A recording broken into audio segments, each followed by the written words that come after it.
victory over the weekend for Wales against Australia. This weekend we take on Tonga. So this is my starting 15 who I believe should play against the South Pacific Island side. So if you do enjoy, subscribe, it's free to do.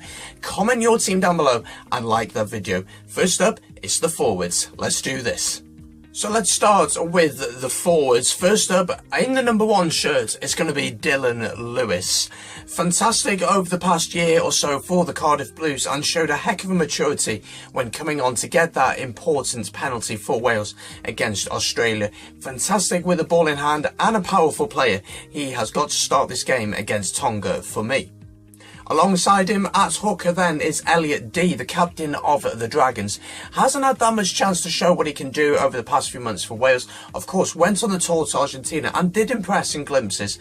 This is the perfect opportunity for him to show what he really can do. Alongside him then, a bit of experience and someone who hasn't played that much this autumn because of the form of other players.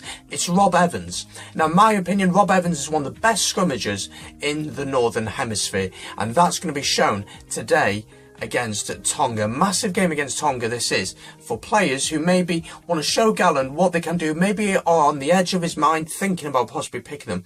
Rob Evans has maybe lost his spot in the starting side. This can be his opportunity to put it back in, and alongside these 2 young props he will offer experience, leadership and just that experience of playing in a big match. Now behind them 3, Adam Beard, the tallest man in Wales possibly, at 6'10". He is going into my side. He's been very impressive against Scotland, struggled a little bit against Australia, but he's a fantastic option in the line out. He's a big physical presence, and from the restarts he is consistent at getting the ball, getting possession, and we can build from there. So no reason to take him out. I think we need to build and give him some continuity in the side. I think he has to start. Alongside him, I've gone for Corey Hill, the Dragons log. Fantastic player he is. He's played really well for Wales. And again, that little bit more experience to go alongside the younger players in this squad.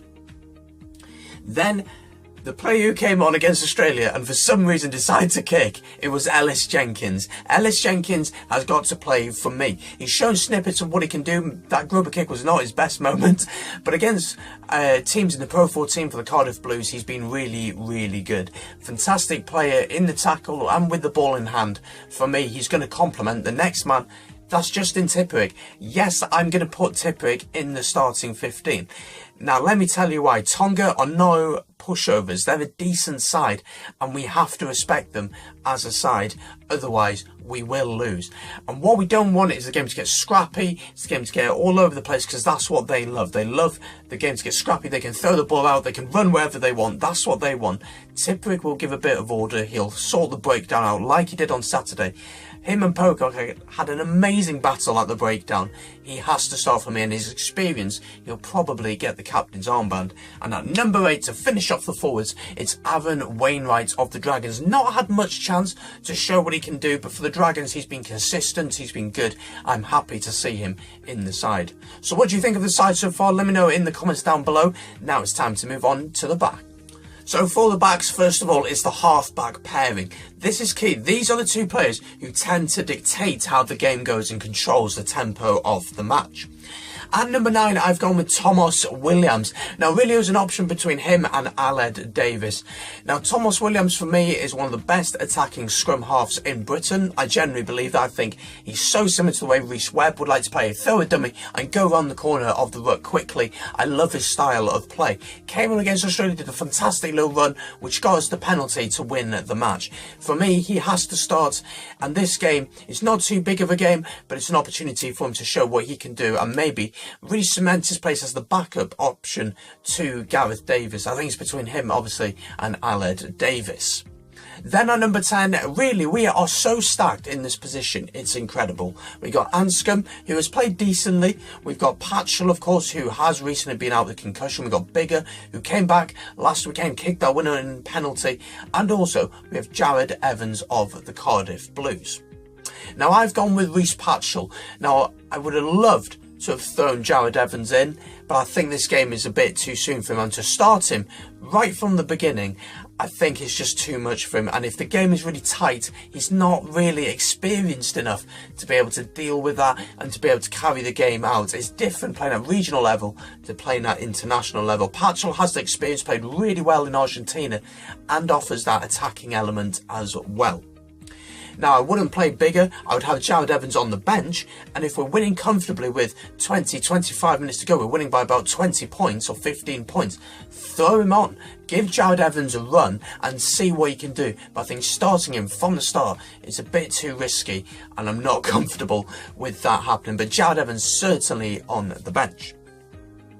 On the wing then, in the number 11 shirt, I've gone with Luke Morgan, the man who hardly touched the ball against Scotland, maybe 3 or 4 touches. And we've seen what he can do with the Ospreys, we've seen what he can do with Wales' 7 side.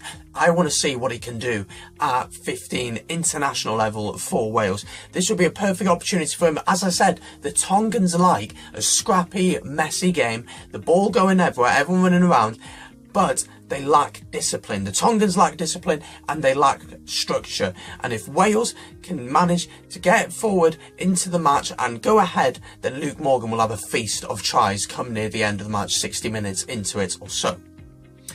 Then in the centre, I've gone with his teammate at the Ospreys, it's Owen Watkin. He has not played at all this autumn, if I'm correct. Correct me if I'm wrong, I'm sure you will. He has not played 1 minute, and I'm really excited to see what he can do. Obviously, in the Six Nations, he played quite a bit. Last autumn, played quite a bit. He has shown what he can do, and I'm confident he will do a job against Tonga. Alongside him then, I've gone for Tyler Morgan of the Dragons. Maybe a controversial decision, but I think putting Hadley Parkes and Jonathan Davis out again, I don't think there's any point doing that. We know what them two can do. I would love us to go and absolutely hammer Tonga, but I'd be happier with a close game and our youngsters all get a run out and get a win.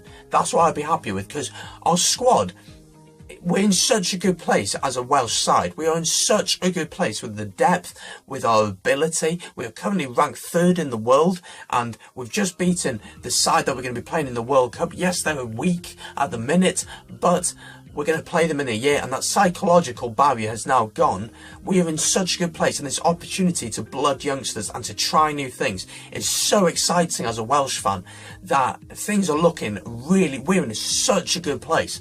And for some people I've seen on social media to say Gatland out now, you've lost it. He's done a brilliant job over the past 2 years with us, over the past 10 years which he's been with us really. Then on the other wing, I've gone with Steph Evans. Now, Steph Evans has not played that much rugby this season. If you've been watching regional rugby, you'll have noticed he's been dropped quite a lot by the Scarlets, playing for their A team, in fact. Crazy to think that in the Six Nations, he was Wales' starting winger. But I'd love to see him start this one. Lots of you will be shouting at me and screaming at me saying, where is Josh Adams? We want to see Josh Adams. Josh Adams was brilliant against Australia. In my opinion, the man of the match, as Gatland said, not taking anything away from Tipuric, but Adams was brilliant. But he's just played against Scotland and Australia. We know what he can do. We know that he's a capable winger at this level. Give him a break against Tonga and let him come back fresh against South Africa. I would 100% start him against South Africa. There's no question. In my mind, he's one of the first on the team sheet. But let's see what Steph Evans can do. Let's see if he's still got it and if he's still up to the job. And the likes of Luke Morgan. And of course, we can have the likes of Jonah Holmes on the bench. We haven't seen anything from him yet, but we might see a little bit from him on Saturday against Tonga. And then our fullback to finish the team off is Liam Williams. Now, I have not dropped halfpenny because of the kicking, because you just sometimes get an off day. He is amazingly consistent. I think he's got the highest record in the world, stats-wise, show that he's got the best kicking conversion in the world. He just had an off day. He's a brilliant player. We know he'll come back strong. We don't need to see what he can do. Let's just put Liam Williams in there, being amazing for Saracens this season. I think he scored about 10 tries. Got 3 hat-tricks in that as well of tries. I want to see him at fullback. I want to see what he can do. He gives us an option. So when next year's World Cup comes round, when we had those horrible injuries in 2015, if this happens again in 2019, which I hope it doesn't, but it could, we have that versatility to be able to put Liam Williams at fullback and he can do a job for us. So there you go. There's my team. Let me know in the comments down below, what do you think? So if you have enjoyed, do subscribe. Thank you very much for watching. As I said, let me know in the comments below, who would you put in your team, your predictions to play against Tonga. Personally, I think we're going to win by about 20 points. I think the first half will be really cagey, but I think in the second half we will pull away. Our skill level and our ability and our discipline will be so much more than the Tongans, but it'll be an entertaining game. But I do think we will win. But as I said, we're in a really good place as a side. We can be confident going into this game, but the big test is South Africa to get 4 out of 4. So there you go, do subscribe. The Welsh Rugby Show will be out on Sunday morning looking back at the match against Tonga, so hit that notifications bell as well so you don't miss out on that one. Thank you very much for watching, take it easy, peace.